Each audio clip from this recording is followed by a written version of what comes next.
Welcome back to another episode of Follow Time with De'Meco and Blair, a podcast where dads talk about balancing fatherhood, relationships, careers, and passions. I'm De'Meco, resident dad to a wackadoo toddler, and this week, baby girl is like, she's communicating. I'm astonished even with her. Yeah, it's a lot. It comes fast too. As soon as they start doing it, it doesn't stop, and she's at the point where it's not going to stop. I can see it already. Yeah. It's dope as hell. Yeah. And I am your play partner, host, and motion coach, your cousin Blair, aka Sir Winnie, father to the 8-year-old who is actually in trouble this week. We won't get into that, but she's had to learn some lessons and get some things readjusted. So it's been kind of a harder week for her mother and I, because I think it's more difficult on her mom to make these adjustments than it is going to be for Penelope. But as parents, it's our job to guide our children. We take all the hard bumps in the road to kind of make it easier for them. But this is the moment where Penelope needs to get some scars. So hopefully when you look at this, you understood that the moment where you were 8, first month of school, you're fucking up unnecessarily. And we got to fix that. We're fixing it. Got no other options but to fix it. Oh, yeah, for sure. And the biggest thing is, like, I would say she's had kind of a decent setup so far. Yeah, especially for myself, because I'm a very soft dad, and I know I am. I talk really big shit, like I'm like discipline her and shit like that, and like make sure that she's corrected. But man, it's so many moments where I'm telling her that she can't do things, or that like she's fucking up, and then within the same sentence I'm giving her something. So again, it's not just her mom; it's been myself too. But no, it's just it's a weird place to be in as a parent right now, but it's part of the journey, I guess. Without getting too into it, I could only imagine where, not close to that point of like disciplining or instilling or introducing the idea of discipline to Mayari. But that is a conversation that Kate and I have had, because obviously we've both had very two different upbringings. And obviously we've talked about this. At no point am I ever going to hit Mayari. At no point. Yeah. No. But like what we talk about in the prior seasons, like I can put enough bass in my voice where Mayari knows what's up, Yeah. And so I did that. I think I was in the kitchen and she was like trying to fiddle around either with the dishwasher or the stove or something. And I put some bass in the no. And I knew I was going to do it. It wasn't like I could have very easily just moved her aside. I'm like, no, this is a teachable moment. She needs to know like when the no means really, no is a complete statement. Man. So she kind of whimpered and cried, and I did my best not to like console her right away. Like that's like, no, you got to like sit in that for a minute and then readjust. And then obviously you pivot and redirect the energy to something else, especially obviously in that toddler stage, because she didn't really do anything wrong, but she needed, like, it was more for safety, like don't touch the stove. Yeah, and I think that's like kind of where we have at least as a tribe over here, where we've kind of messed up in a lot of ways, where we know that it's moments where it should be a stern no, let her live in the no, but then we'll double back, and like I said, like all of us do it, we'll all just double back and make it to where I guess like it's easier for us. I think that's like a place where parents shouldn't be. But I think the biggest part about that is just like as a parent sticking to it, having the stick-to-itiveness. And for us, it's 2 separate households, it's 4 people, so it can become a bit more difficult when you look at it in the discipline aspect, because all 4 of us were raised different. All 4 of us discipline in our own rights different, and none of us have really communicated about the discipline part when it comes to Penelope. It's always been what we would do or what we want to do if it gets to those points. And over there, they make not threats, but they're like, hey, like you keep messing up, we'll call dad. Like we'll get dad to come over. We'll get dad on the phone.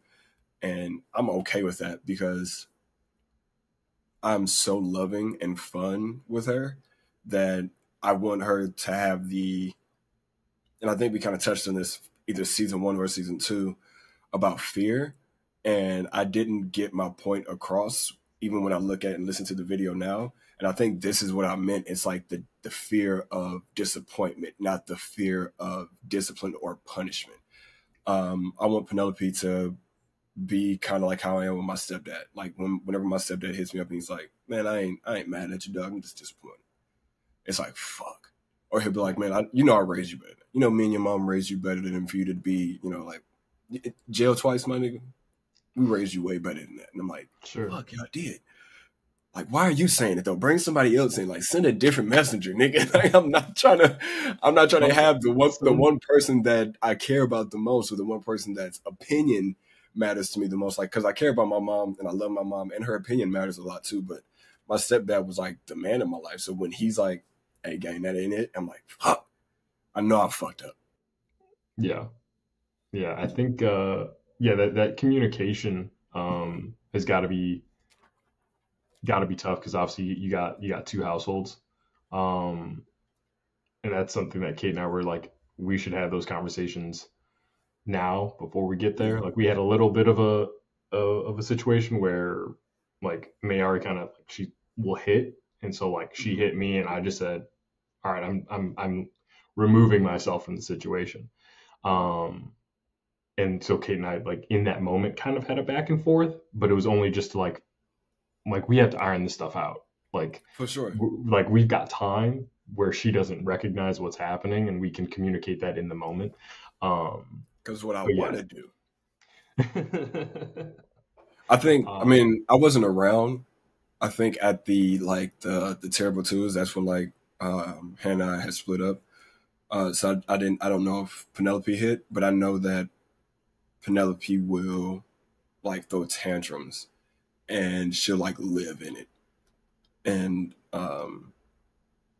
no disrespect to the way Hannah has raised her, but Hannah's kind of been like gentle parenting, hands off, where I think gentle parenting, hands on is where a lot of parents should be at. It's especially in situations like that where it's like, hey, dog, like, it's okay to have your emotions.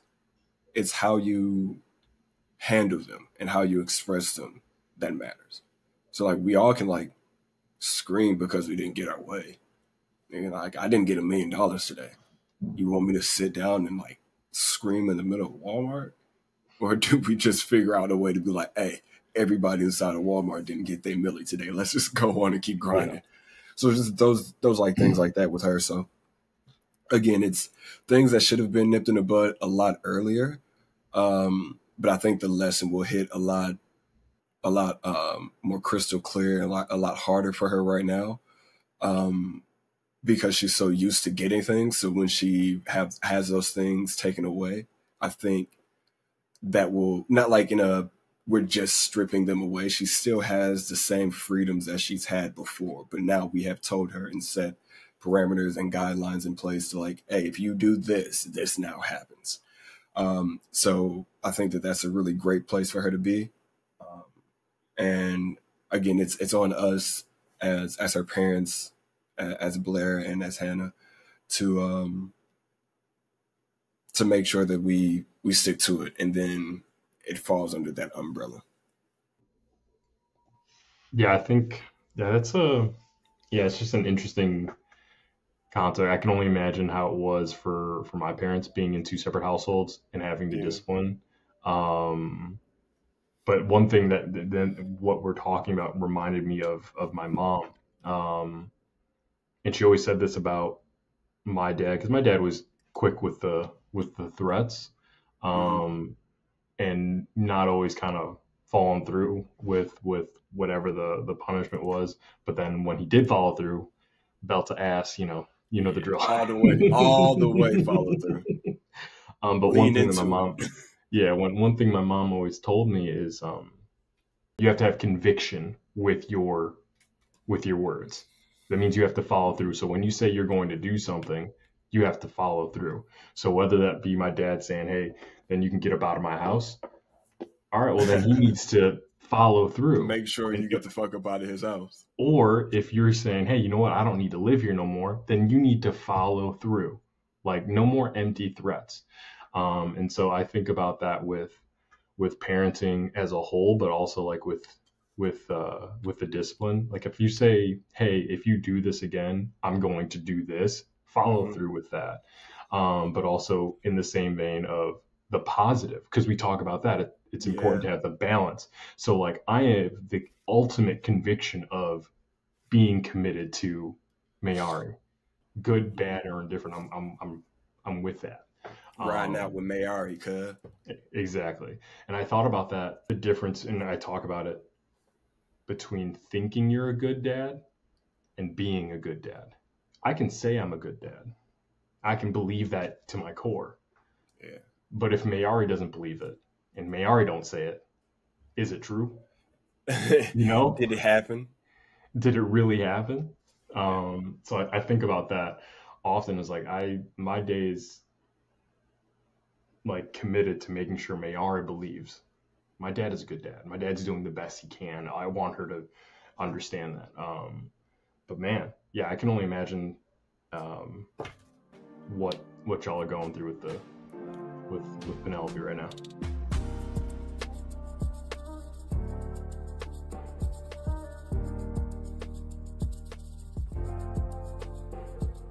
My bad, y'all. I also have a kid who sits in his chair and she loves to record, and she thinks that the camera and the desk should be at her level when it should be at mine. But no, it's just more of a challenge, man, because our communication isn't the greatest.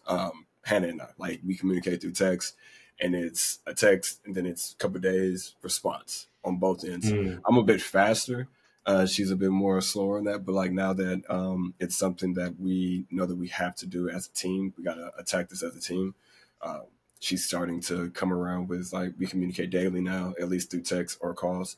And then, whenever I call Goose, I make sure that I get at least like 2 or 3 minutes to like tap in and touch base. And again, it's best that we caught it now when she's in elementary in the very early stage. And shout out to her teacher for bringing it to our attention, because we really would not have known. Every other teacher just said that she's so good. So shout out to her teacher for having the gall and like the backbone to be like, yo, my student needs some straightening. So how can we, and like she brought it up, like how can we, like how do you guys handle it at home? So I know how to handle it here. Like help me help her be more sufficient here. And I'm like, yo, shout out to you. Like, do you want me? I'm not one of those guys that's like, yo, let me show up to the classroom because like I don't want to embarrass her. But my wife was like, it's not embarrassing. It's like having a kid sit closer to the desk. If I have to get your attention in certain ways, I'll do it. I hope I don't have to call your dad and have him come up here. But if we got to call dad or mom to have them come sit in the class for a little bit, just to catch your attention a bit more, then, we'll do it. But like I told everybody, I feel like we don't have to do that. I feel like these minor adjustments will fix things and work, and we should be going. Yeah, she's only 8.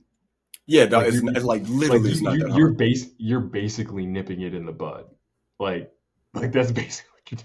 Because for that issue to happen in middle school or high school, oh my god, that's a bit much. That's a bit. Yeah, much. it would have been a bigger problem, like fights, bullying, grades falling, teachers not caring, because that could definitely happen, especially in the public school realm. No disrespect to public school teachers, but they pass along messages. Hey, that's in my case, that's Kimmy's little brother. I'm nothing like my big brother, but I'm Kimmy's little brother until I'm not. And then Cheyenne was Blair's little sister. Oh, okay. And then Cheyenne I don't think she got it bad or good. It was just indifferent because she had both of us. Because the conversation was like, oh, that's Blair and Kimmy. So you don't know. You don't know. You never know. But I want to get into, and I want to ask you a question, which is something that we bring up every episode when it's just you and I. Who is your unsung father of the week? All right. So as the audience, the viewing audience saw, Blair was all hooded up, rocking his Jack Skeleton hoodie. Yes, sir. At the time of when this episode airs, it'll be Halloween. Happy Halloween. Also, Kate, happy anniversary. I love you. Hey. So this week, I got to hit you with a 2-piece. I have to hit you with a 2-piece. Gotcha. For the holiday that we will be celebrating, but day after Dia de los Muertos, I'm uh I'm shouting out Hector. Hector from Coco. He's the grandpa. Oh, yeah. Yeah.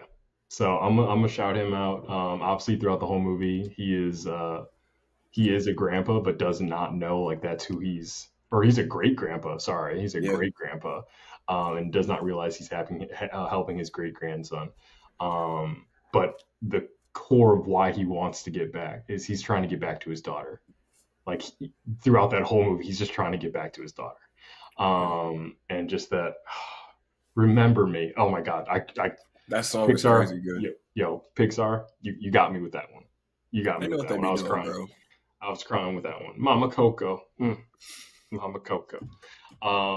And then my second dad, this is the person I was going to mention without a doubt.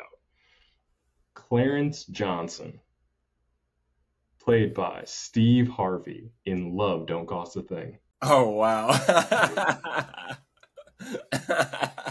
You know why Yeah, they call you okay. Johnson? Like They call you Johnson, boy.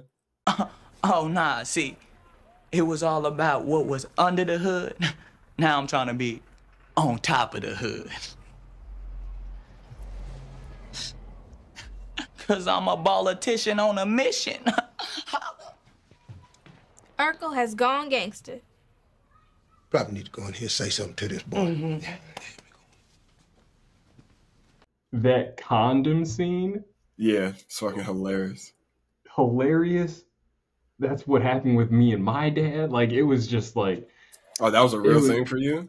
yeah, like there was a conversation. I mean, there was a conversation about like safe sex, and it was Yeah. very much within that tone because in those type of moments, my dad couldn't be serious. Like Gotcha. he had to kind of cut the tension with some humor. And so yeah, Clarence Johnson, that movie was so funny. That movie, Yeah, it really was. And that was a good scene. Like he was a dad. Yeah, good shit. he Shout was a out. dad. He Shout was a out, man. I dad. like it. I like it. Good great picks. Coco and Love Don't Cost a Thing. Great movies. Yeah. Great fathers. Nick Cannon. Fucking no can.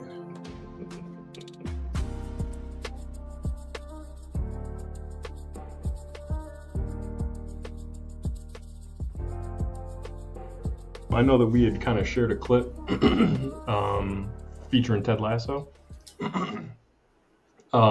had talked about that really heart wrenching scene of Jamie punching his dad. Yes. Yes. Yes. and, Yes. Yes. Yes. Yes. Getting that embrace from Roy Kent, Yeah. where so many words were spoken without actually saying anything. Prior to that, and I got it queued up, I got the conversation between Jamie Tart and Higgins talking about Okay. fathers. You close to your dad? Ups and downs, like everyone. It's complicated. No, it's not complicated. He's just a dick. Every situation does exactly what a dick would do. Not much you can do with that, do you know what I mean? Well, I try to love my dad for who he is and forgive him for who he isn't. Look, Jamie, whatever he may be, he's your father, which makes him a VIP. So yeah, last week's episode, we had John from Buena Gente, kind of talked about like being out there, talking about my relationship with my dad, and that quote kind of was at the core of me wanting to kind of start talking with my dad again, because yeah, I gotta forgive him for who he is and love him for who he is, and at the end of the day, like that's my dad. And so that was just something that hit home for me, when I think about like the ups and downs of the relationship that I have with my dad. Yeah, it's almost beyond like forgiving. It's selfish. I'm like, I just don't ever want to see the day that he's on his deathbed that I didn't give this relationship a chance. Yeah, but from what you've told me, you have. So like, not in a uh, soulless or heartless kind of way, but like I appreciate where you got the sentiment from, and I think I told you this when you told me about this whole situation. But you have tried, and Mhm. to just give you the other side of that coin, your dad could come in and give you all types of smoke and mirrors, and then you're forgiving him and allowing him this space and uh, this access to your daughter, and then he does the same thing to your child, and then exposes her to the exact thing you don't want her to see. So that's just the other side of the coin to forgiving when you have, in a way, already tried to do everything in your power to, and at least from the conversations we've had on and off camera, you've done a lot. Where if my dad was burning on the side of the road, I wouldn't piss or spit on him because I don't care that much. Mhm. Like, that is the extent of care that I have for a man who's had the opportunity to and doesn't want to. So, like, I think that's where I mean, I'm a little different because I didn't have my dad in my life. Like, you, again, you wanted to be a junior and all that good jazz, but Mhm. yeah, like, you've given that man as much grace and opportunity and space. Um, don't let him hang himself in front of you because you're not the only person who will be watching. Your wife will be watching and your daughter will be watching. Oh, for sure. Yeah, there's a level of and I'll quote my dad on this. He's like, some folks you just got to keep it at arm's length. Don't let them get too close to you. You know. Um, Great advice. like yeah, that's what I'm kind of doing. I'm like, all right, you get. We talk about it with the podcast. Like, all right, on social media, that's where we post the candy. I'm like, all right, you'll get the candy version, the top layer version of what my life is, but you won't get much more than that. This is for selfish reasons of like he will know, oh yeah, me and my son are on good terms. He'll know, hey, all right, De'Meco loves me. That's all that matters. I don't ever want him to think like, oh, my son is gonna talk shit about me. I'm like, no, because that's never been my thing with him ever. Like I talk about my dad with the utmost respect, Oh yeah, for but sure. I'm honest, you know, and that's I think that's the thing is I no longer see him through the rose colored glasses, you know. Gotcha. Yeah, But for sure. but at the end of the day, I'm like that's still my dad. And Kate has always made it seem like because I would always say I'm like, oh, I became the way I am. Despite in spite of him, In like I was spite of doing my that, dad. yeah, I'll prove him wrong. And Kate's like, no, despite your dad, you turned out this way. Like it wasn't because of him. You did this on your own. Like this, you made the decision to be the good person you are. Yeah. And so yeah, I still think back to that it's that guiding light of me opening the door for a relationship with my dad is that I'm going to forgive him for who he's not and love him for who he is. And at the end of it, like, he's always going to be my dad.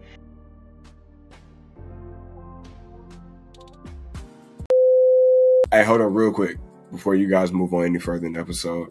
Just want to let you guys know that we appreciate you all for tuning in. You could have been anywhere in the world, but decided to watch and or listen to our podcast.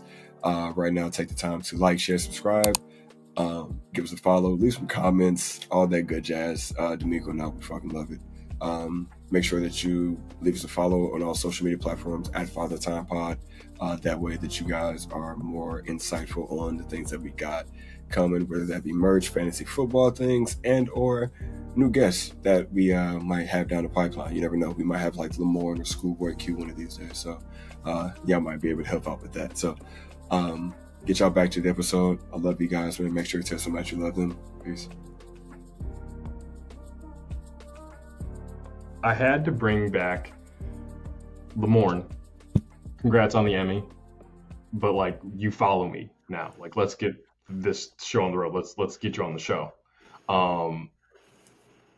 As we both know, we bonded over Winston Bishop, Brown Lightning. I'm curious to know what are your top three Winston quotes or moments? It's a few of them, just because like he really is like the one of the funnier characters on the show. Somebody that I like caught the attraction of when I was watching the show. I was just like, this dude's funny as shit. Especially after the coach was there and then he wasn't there after the pilot. So it was just like another like dope blackface. So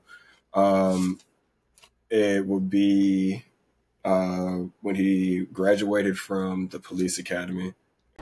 Thank you. Thank you very much, you guys. Oh, also, thank you for the flowers.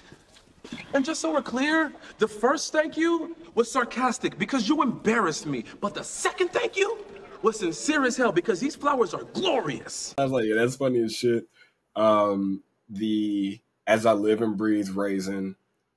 And then, I don't know, bro. Like, it's the last one could be a number of things just because he's so fucking funny, bro. But I think it would be I'm gonna do you puzzle. That whole scene. Also spend a lot of time naked. I'm gonna do you puzzle right on the table. As nasty as you want to be. Hey, Schmidt, what do you think it's gonna look like? What do I think it's going to look like? Yeah, the puzzle. Winston, it's on the box. The picture's on the box. He starts undressing. Yeah, those are my three. I have a shit ton on this list over here that I wrote down, but those three would be. Those are the three you rock with. Yeah, those are funny as shit. Got you. Yeah, I would say my top one, because it is Halloween, is a Halloween episode, and it's when him and Shelby fight. Shelby, you made me so mad. My mustache is coming off. Why do you have a mustache glued on top of your mustache? That whole, and I was like, oh my god, like creepy and thin, just the way I like it. Yeah. That's probably hilarious. That's my top one. I mean, one, because it was something that me and Kate always said to each other, because that's when I started watching New Girl. Was another Shelby moment of like, I don't want any space. I want the air that you breathe to be the air that comes from me. To most of it's carbon monoxide, and we just pass out and die. Like that. That's how close Kate and I were. We were just like, oh yeah, I'm gonna like lay just like this. But you guys were in a studio apartment, so yeah, you guys were that close. We had no choice. We had no choice. No choice in the matter. And then the last one is when he scares Russell. Russell, no! And you scared me. You scared of black people? No. It's 2012, baby. I'm like that. I was like, oh my god, I just think that's funny. But yeah, there are just so many to choose from. Like, there really is, that bro. thing do. Winston, that is a beautiful girl right there. Wow. Just say something to her. Yeah, just say something to her. Shawty, what that thing do? No. What was that? Like that is just really good. Yeah, there's so many to do. Like that's one of my favorite ones. Also, it was fuck. It was Winston Leandre Bishop, who saw that mug on that. Bishop, Winnie, you are so delirious. If I was delirious, would I take pictures? Would I take selfies of myself with my cat? With my cat. Wrong. I, Winston Leandre Bishop, saw that very mug on this very hallway table just last week. Ass very out. Winston, that mug hasn't seen any action in over a year. You're off your rocker. If I were off my rocker, would I take a weekly selfie with my cat? One of mine was when Schmidt got stung by the jellyfish. He said, I need you to pee on my face. He's like, I can't. I can't pee. Will a number 2 help? I can't. Why? Because I did it in the ocean. You buffoon. Will number 2 work? Will number 2 work? And then when he finds out that Cece and Schmidt are together, and he's just like sitting on the kitchen like, Cece, are you tired of being turned on? You got a mole fetish? And then at the very end, is it huge? I'm sorry. Let me rephrase that. Is it huge? Why do you want to know? We could have did Schmidt too. I mean, y'all see what's in the background. Like I got the sugars when he pops out of the fucking tent. Yeah, when Winston, put that heat away. Too much heat. Mojo Man. Mojo Man. Nope, not right now. Put it away. Too much Hey, heat. I just wait you. Winston, put that heat away. Oh, But when he's he's in the looking- mirror, when he's in the mirror practicing his cop voice. Put the gun down. Freeze. Fugitive of the law. Winnie the Bish, we need you. We need you on the show. Literally, bro. My name on Discord, my first name on Twitch. I think my first name on Instagram before I changed it to Outer Club Media. Everything was Winnie the Bish. It was literally not because of you. They call my name is Bishop. Like the homies called me Bishop growing up. So literally, man, it's Bishop is. It would be Lamorne. It would be phenomenal. It would be an honor to have you on. It would actually start a wave of new girl people we could get on the show. But no, it would be phenomenal to be able to sit down and converse with you, even for a little bit about the ups, downs, and challenges of being an Emmy Award winning father. Because that's fire. Yeah, shit girl to say. dad, bro. Shout Girl out. dad.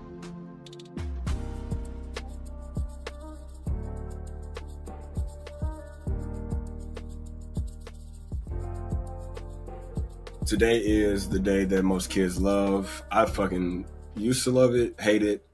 Now I like it a little bit more because like our friends get to do things with the kids and we all dress up and, you know, either scare the kids or we take the kids on like trick or treating. So it's pretty cool.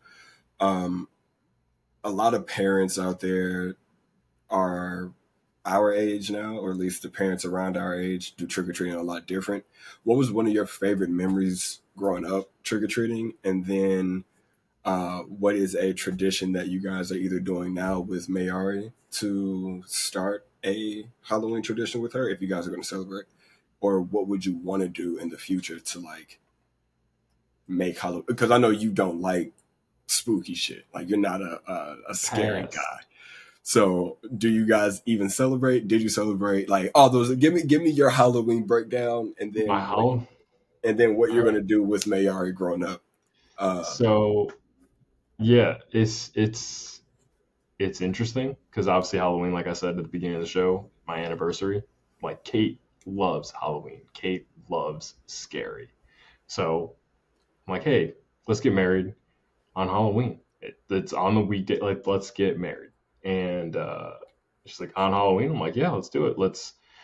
This was 2020. So we were going to have like a Halloween themed party or a Halloween themed wedding. Your boy was going to be the voodoo man from Princess and the Frog. Yeah, so that was going to be my vibe. Are you ready? Exactly. Yeah, exactly. So yeah, we love the idea of Halloween in this house. Kate loves it more. I'm always down for the candy. I'm the candy. Yeah, I got the sugar. I got the sugar. I got the sugars. Got the sugars. I'm the sugar man.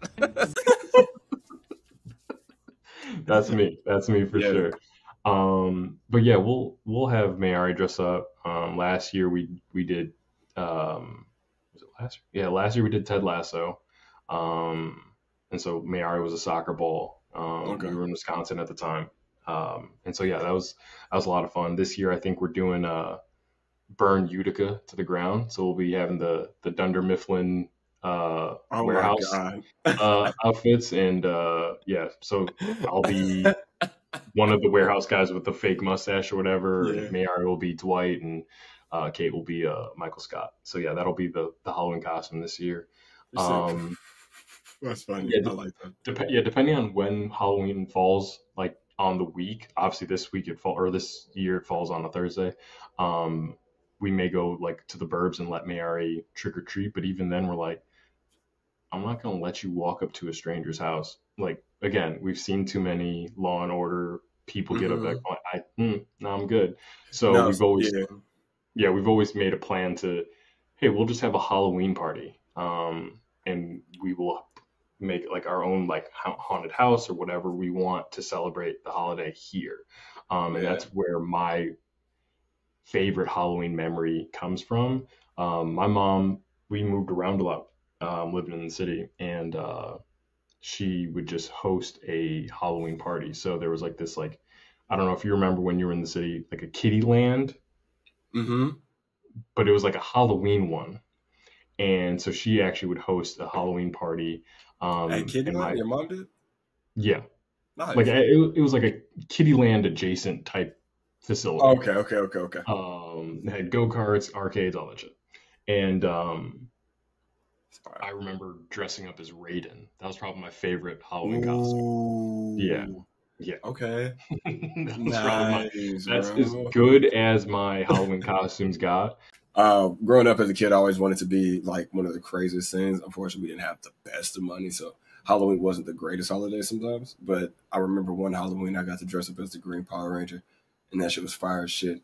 But also, some of my best Halloween costumes came from my mom being like, yo, we only have enough to get like all of y'all something, and then we can get creative at the crib. So me and my brother would legit be like twin dragons. We would dress up as all like all blue, all black, all red, something like that. Great show. Just literally just fucking right. Twin Dragons, fire TV show. Check it out. If you don't know what we're talking about, check it out. But no, we would just do that, man. And for a long time, it was like that shit meant something to like be able to create our own outfit. So now, even here, like last year, we all like Penelope was a vampire, so we all had to dress up as vampires. But I found out hella last minute, like 2 days before. So I legit just put on my wedding suit and dirtied up my face, dirtied up my locks, and put like blood and shit over my face, and we just walked around. It was cold as shit because it gets cold in Oregon. Literally on this day, it's cold as hell right now. Like it's crazy. But yeah, it was cold. It was rainy. She loved and hated it. We went to one of the better neighborhoods around here. Went to like where the coaches are at, stuff like that. So she got a chance to get the suburban neighborhoods. But like what we do is we knock at the door. Like I knock at the door and she's next to me. So like she still gets the whole feel of it, but like it's very much I am in between door and her. Like she has a like you here, you're the buffer. Knocks. Yeah, you know what I'm saying? Like if she feels uncomfortable or unsafe, I then grab the pill and I hold it up. There you go, let me get the candy from you, because like it's all gravy. And we've also created a space for Penelope to not feel like she has to talk to everybody that says something to her. So yeah, we are knocking at someone's door, and on this night, you knock at someone's door, you have to say something to get something. So when you knock at the door, you say trick or treat. If they ask you what you are and you don't feel like saying anything, like you can look at me, I'll answer, and we go. That's literally how that shit rocks. Because like it's no force feeding it. So yeah, I think parents should be buffers for their kids. I think parents should not let their kids go trick or treating, of fear of the like drugs and stuff and candy. You just go through and vet the candy yourself. Like there's UV or not UV. There's black light you can get. There's scanners you can get.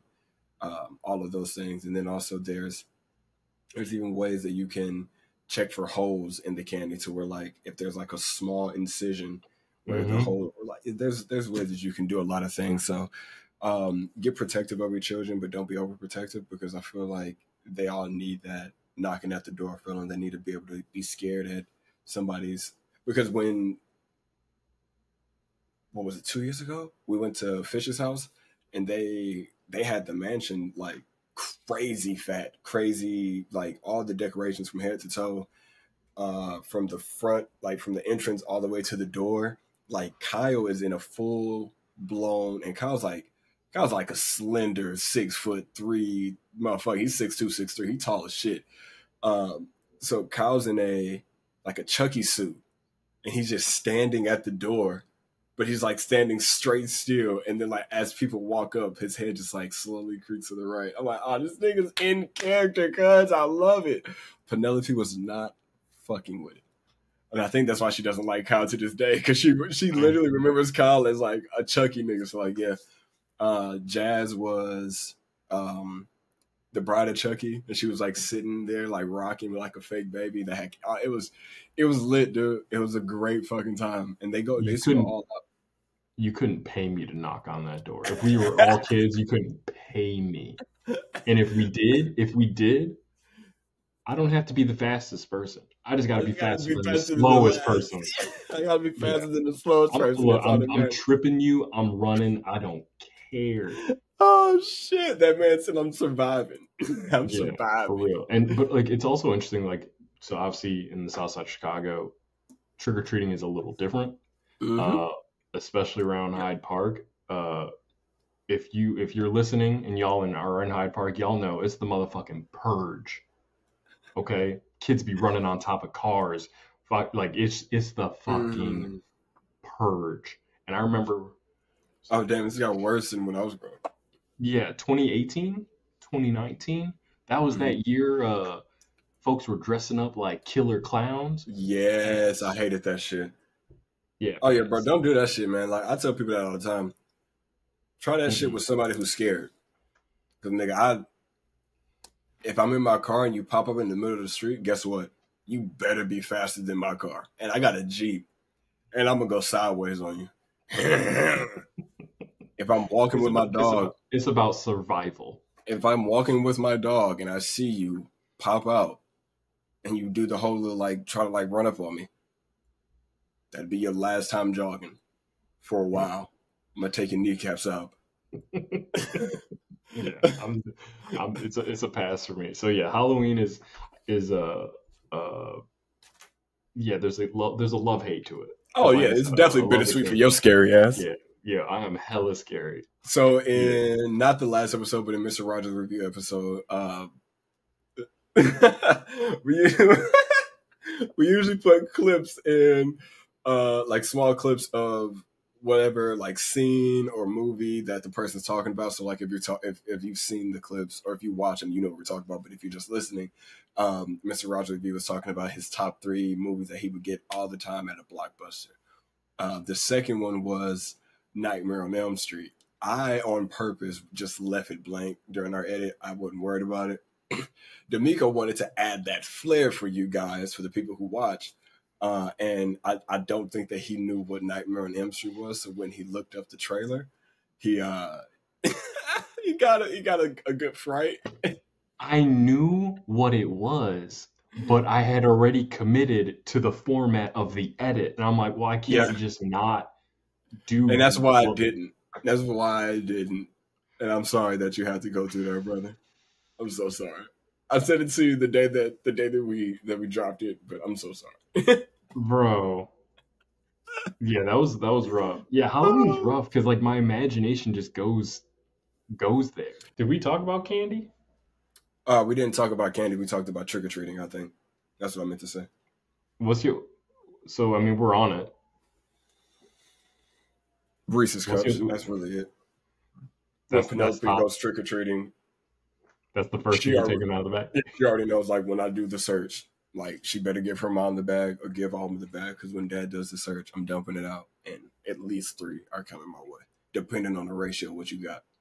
Hey, 3's a minimum. Dad tag. She hates it. She understands. Like, she goes to Alma to open up bags. Like, she'll have Alma. Like, if Alma's not around, like, she'll try her hardest before she comes to me, because she knows if I touch that bag, hey, it's a dad text. Let me get that. Minimum of 2 chips. I gotta make sure it's not poison. And I do that shit with when Alma's here too, and Alma gets something, or I get something for both of them. I like open up some stuff, and I'm like, oh, this is the dad text, and I'll take Alma's stuff, and I'll take a bite. I was like, I gotta make sure it's not poison for both of y'all. And Penelope hates it. She's like, why do you do that? Stop. And I'm like, bro, you'll get it one day. It's the dad text. Frenchies, nuggets, anything that I get my hands on before you do. Let me get that. Yeah, it's almost because Mayari's so young. It's twofold. Like obviously, if like she says, "Hey, can you get me a snack or whatever it is?" What is it now? Teddy Grahams. So obviously, I'll pop a couple before I bringing them to her. But then she'll be like, "All right, I'm done." All right, I'm like, "All right, well, there's still a bowl of Teddy Grahams. All right, I guess I'll eat those too." So I get it on both.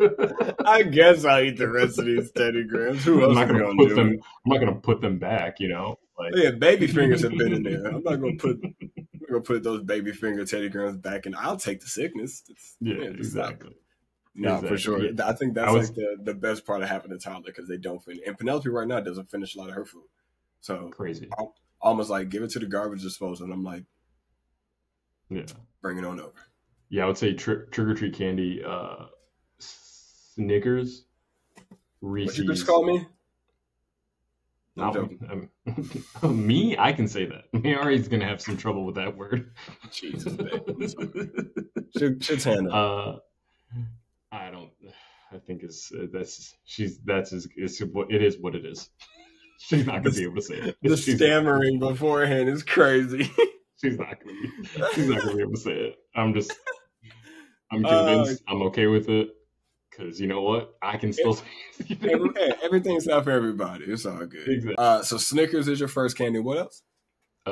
Snickers, Reese's Cups, and then the little baby boxes of Nerds.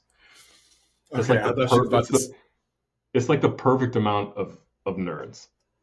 Yeah, I thought she was gonna say the little box of fuck, what are those things called? They're like chocolate and caramel. Oh, Milk Duds. Yeah, Milk Duds. That's a close fourth. That's a close fourth. I was about to say, no cap, those things. Yeah, no cap. My movie candy. Yeah, no cap. Those things during Halloween time, I never really think to get them at any other point in time in life. But during Halloween, I'm like, man, I'm gonna kill these because I know nobody else likes them in the house. Like, so yeah, leave them here. I got them. I hate Whoppers though. I think they need to stop putting Whoppers in candy. Milk, malt ball. Yeah, the malt balls. Yeah. Yeah, those are nasty. Stop doing that. Stop doing that right now. You pro candy corn? Fuck no. No. Just like I don't like carrot cake. I don't like pumpkin pie. Wow. I don't like sweet potato pie. None of that. Got it. Get all that shit out there. Give me during the fall, if it's not a slice of German chocolate cake, or if it's not like a good cobbler, or what is that damn thing called that I'm blanking out right now? Pecan pie. I'm good. Like, you can keep whatever it is. Pecan pie, bro. Go backhand. Yo. I don't think I've had a bad pecan pie. I have from like when you get them like boxes in the store, like I'll be overhyped. I'll see one in like the bodega. I'm like, let me get that, and then it's just terrible. You remember Baker Square here in Chicago? Yeah. Yeah, they need just to bring going in there and get a place full of pie. I'm gonna need. It's like just going in there and getting pies is wild. There's a place in Salem that's kind of like that. I had them on my route when I worked for Centos. Terrible people, but the pie looked really good. I never got any because I didn't want to support them. Kiss my ass, bitches. It's very aggressive for no reason. Yeah, you gang banging on bacon, nigga. You gang banging on pies right now. I'm gang banging on that specific pie establishment. It's Sweet Life over here. You know what I'm saying? Eugene, Oregon, Sweet Life. If you ever in town, get some Sweet Life. 2 locations, I think.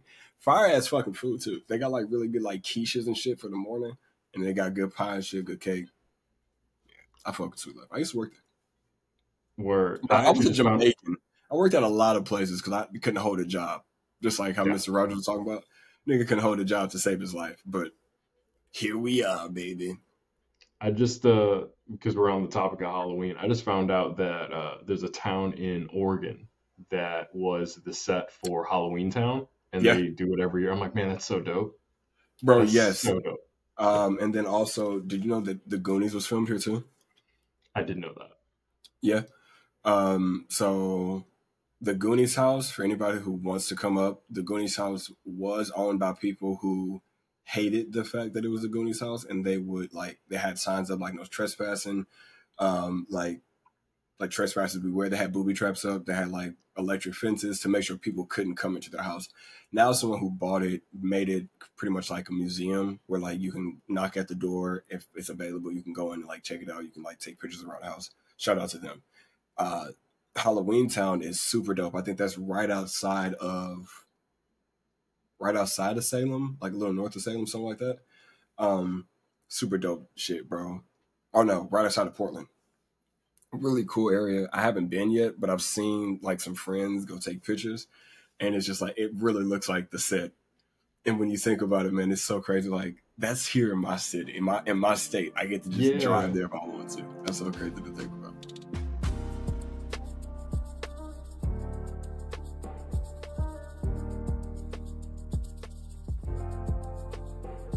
So obviously with Halloween here, we kind of start that holiday season.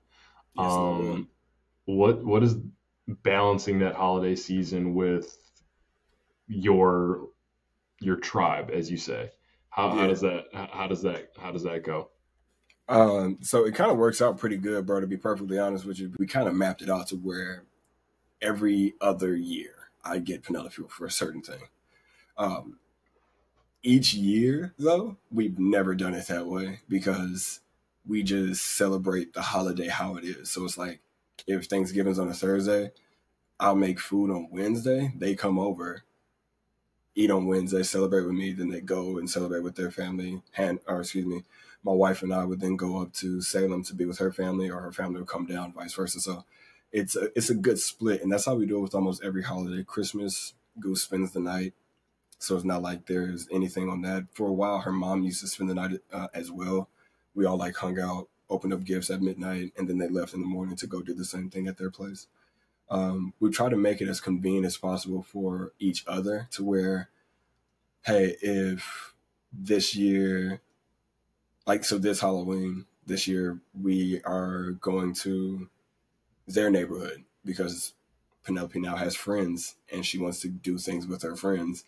So it's like, hey, Daddy, I want you to still be a part of Halloween, but my homegirl is going to be with us and we're going to be going in the neighborhood because I like our neighborhood better. Boom. Easy enough. It's a short drive. It's a short night where we were trying to extend that bitch to like 10, 11 o'clock. Like, she's going to be done at 9 eating candy. And then the next day she's going out of town anyway, so she's straight.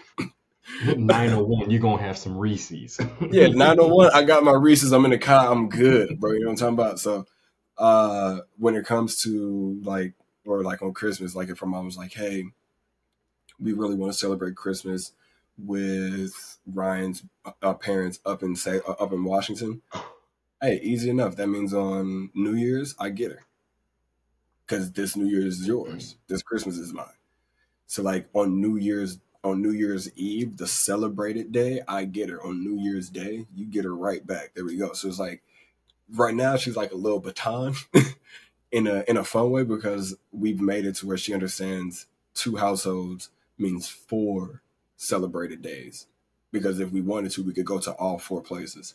Mm-hmm. So she's always been able to see that side of it. So it's, again, when you communicate, dog, co-parenting can be so easy when you have your child at the forefront. Co-parenting and things like this, like holiday season, gifts, they all become super easy. It's just the communication part that becomes difficult. So yeah, we communicate. That, Jim, communicate. That's a simple one. yeah, just communicate. So you lived in you being with your mom for a while and then being with your dad for a while. What were those like holiday seasons like? Did you ever go back to your mom for like a Christmas or Thanksgiving? Yeah. Like what was that like? Yeah, it was interesting. When I was younger, my mom like still lived in Chicago, but I spent most of my time with her. It was very similar to what you're describing. I was the baton. So like my mom was basically just driving me to, all right, we're going to spend time with her side of the family. We were living with them at the time, so it made it simple. And then we would go to my granny's house in Inglewood and just, all right, like I saw my dad's side of the family. But then when I started living with my dad, it was, all right, Thanksgiving, just because my mom lived in Arizona and then Kentucky. Buying a plane ticket just made more sense. All right, Christmas break is longer, so you'll spend Christmas break with your mom. Spend Thanksgiving here in Chicago. Spring break, hey, wherever the weather's warm because you got to play some golf. So all that stuff.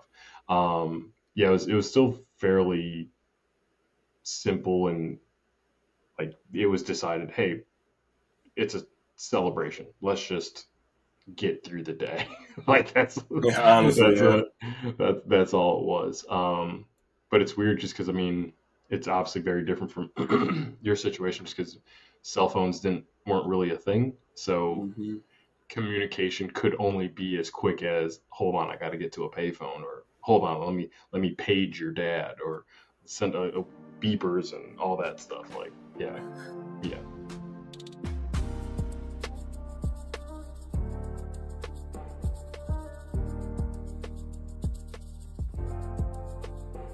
I'm excited this year just because yeah, Mayara's just getting older, so she's able to participate and like acknowledge what's happening. And like I've said at the beginning of the show, like she's communicating, like it, and you would kind of furthered that point. Like it does happen so quickly because earlier this week it wasn't this way. Now it is this way. Like it is just full on like communication. Like Kate sent me a video this morning and she is actually interacting with a Miss Rachel video. Like before it was just passively just taking in the song and smiling or whatever. Now she's like singing along and there's some call and responses that she's playing to. And I was like, this just happened today. She was not doing this yesterday. Like what the fuck? What happened here? And my favorite thing now is like I'll have her pick up after herself. Hey, she'll take all the books off the shelf. I'm like, all right, well, before we leave, we got to put these back. And then she's like, oh, back, okay. And she'll start putting the books back. And I was like, oh my god, like you're learning. We're communicating on a two-way street now. It used to just be me talking to blank face, like, hey, can you do this? And she's like, oh, what? No, I'm gonna do what I want to do. Now it's, oh yeah, I can do that. So it's just like communicating on like a two-way street. Mayari, like it's just so amazing to watch you grow literally right in front of my eyes. Like yesterday you were not doing what you're doing today. And it's really just such a treat to watch. Your mama, Kate, like we love you so much, and just watching you interact with the world around you is just, it's been just really fun and entertaining to see you make those connections for yourself. And so yeah, just oh my god, just keep doing that. You're the best baby in the world. Like I said, we stopped talking. We stopped calling you a genius because we just don't know, like, what's the scale? Like you outdid what you did yesterday. I don't know. Now we're playing catch. You're acknowledging, like, she did a puzzle. Blair, she did a puzzle, and she had never done a puzzle before ever. She over here putting animal puzzles. I think we're gonna have to go to the zoo before the weather gets too cold. She's gonna have to see some animals.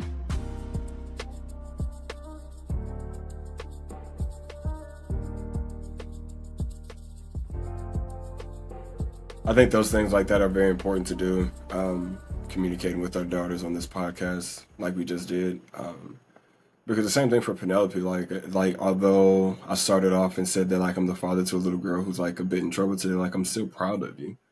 Like proud of everything you do at all times. Like again, there's moments in time where like we just have to live in our mess ups. It's all right, it happens.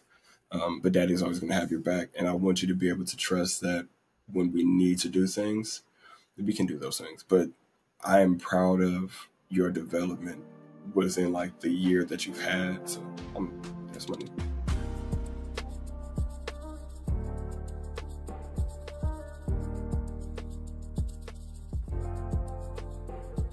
We've shared over the last couple weeks or so content from Mr. Killicam, Cam Newton himself, as well as John Brown, Amon-Ra St. Brown's dad. Yep.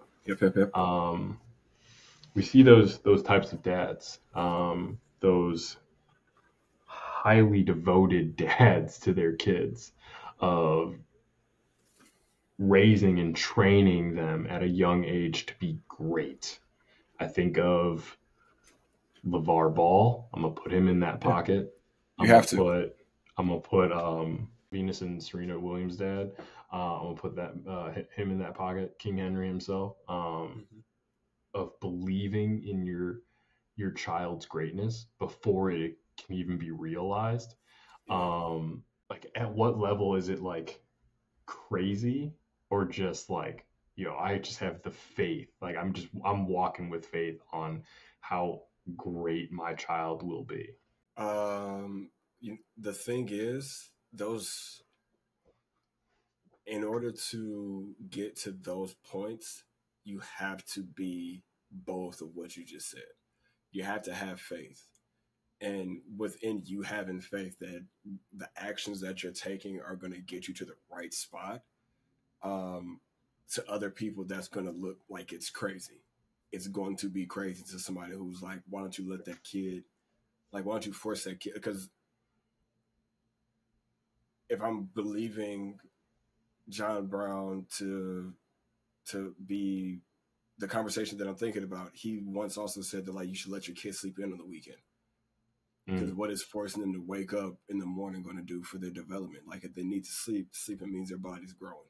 So, like, he has such a very simple way of doing things. And it's like, what's the point of forcing your kids to wake up and, like, let them be kids? Like, there's a balance and all that good shit. But, like, to other people, it's like, I'm going to force them to wake up, or I'm going to let them just do whatever they want. Where with guidance, with a little bit of discipline, and with belief in your child and showing your child that belief, I feel like it can take you to the next level. The St. Brown brothers are 3. The Ball brothers are 3. To even go with like different dads who have gotten their kids to like certain levels, like Dylan Raiola, his father, he played lineman at Nebraska. His brother is now a coach at Nebraska. He's a quarterback currently, and his little brother just signed to be the coach or the quarterback for the 2026 season, I think, or 2025 season. The Bosa brothers, the McCaffrey brothers, like there's dads who have believed in their children to a point where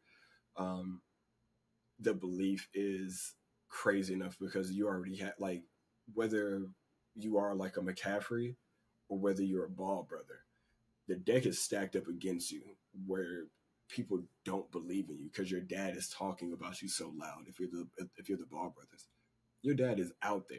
My boys are coming. I got the first one is good, the second one's better, but y'all think those two are good. Wait till you see the remix. And now if you think about it, he was right on all the chords except for the second one. And the second one is good, it's just he hasn't been able to prove anything. But no, it's great to see like Cam Newton's dad give him that lesson. Simply like, hey, explosive players have huge calf muscles. To get big calf muscles, you should walk around on your tippy toes. Like, that's simple and it's good. It's a good workout. It disciplines your kids to see if they're going to do it. And he believed in his dad. Like Cam said in the episode, like whatever his dad said was gold because he thought of his dad as God. And it was a respect factor that came with that. So I don't know, like, I'm never going to force Penelope to do things like sports wise. Like, I would love for her to play a sport. I talked to my wife about if we have a kid, hopefully it's a boy, I would love for him to play sports. And the first thing I said was like, I'm going to have our boy in a lockdown corner.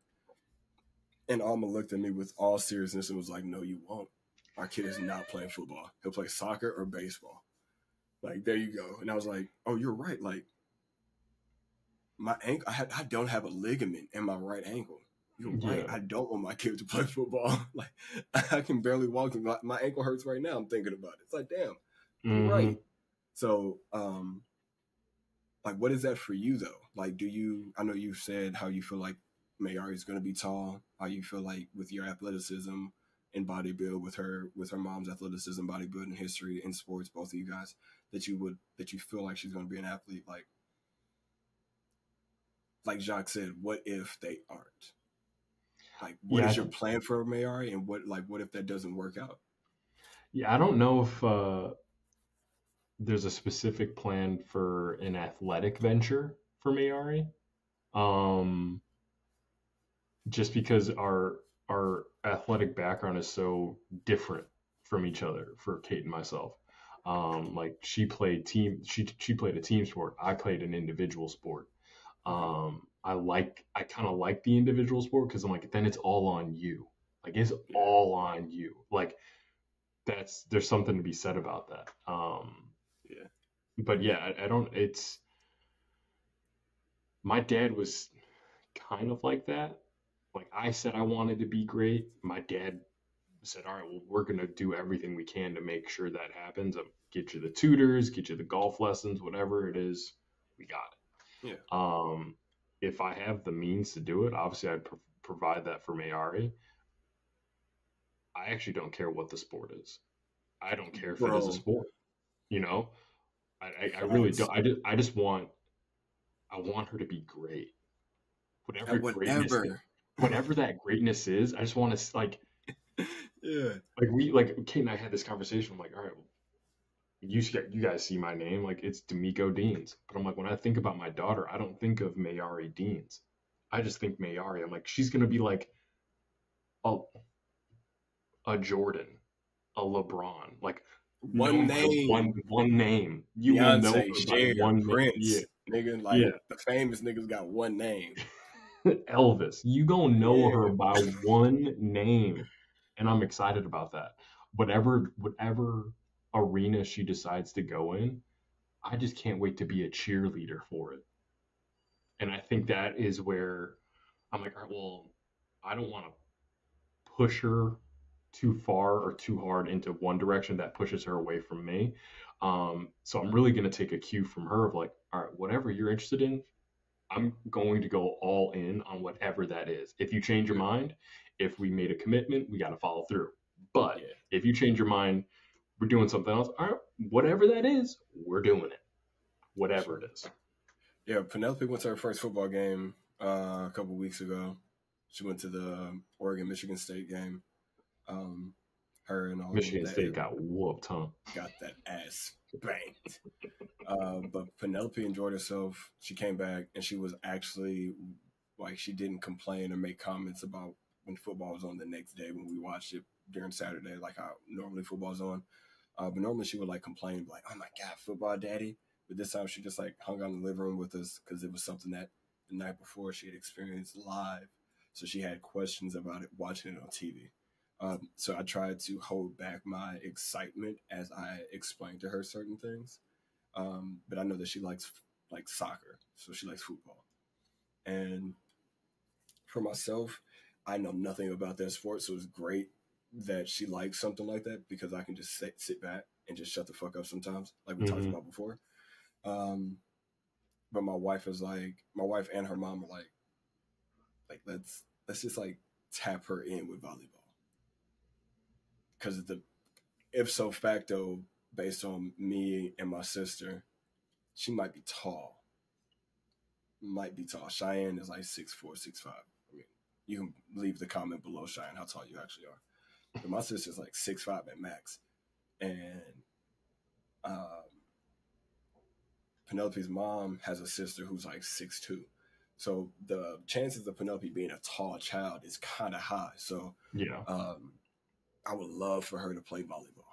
I don't know anything about volleyball either. I just watch it and I think it's dope as shit. I can scream a lot.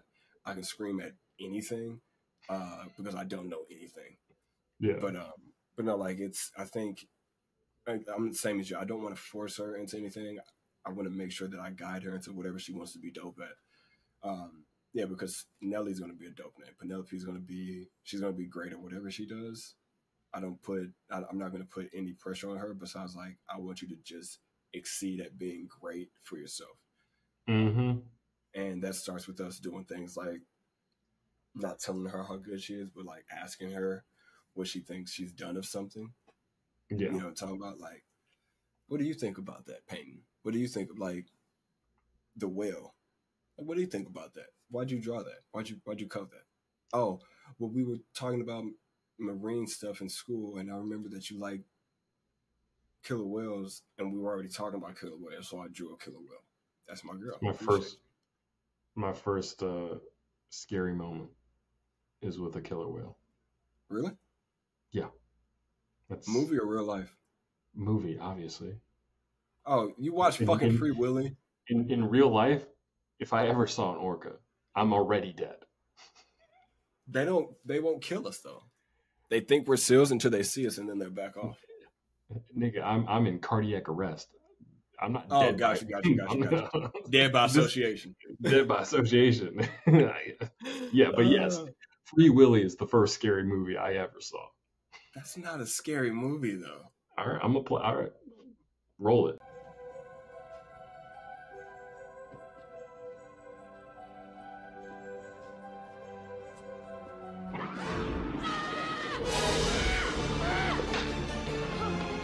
And then all of a sudden, boom, right there, Free Willy right in your face.